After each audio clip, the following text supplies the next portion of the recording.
আল্লাহরে ভুলে গেছো? কয় না, আমরা আল্লাহর পক্ষ থেকে আইছি, ইলাল্লাহ।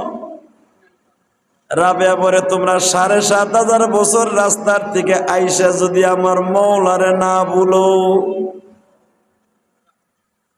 এ ফেরেশতারা ভালো করে বুঝো,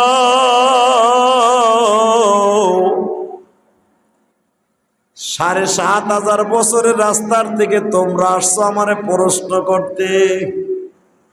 তোমরা যদি এত রাস্তা অতিক্রম করে আসিয়া মওলারে না ভুলো, আমার বাড়ির থেকে কবরস্থান মাত্র 10 কদমের রাস্তা।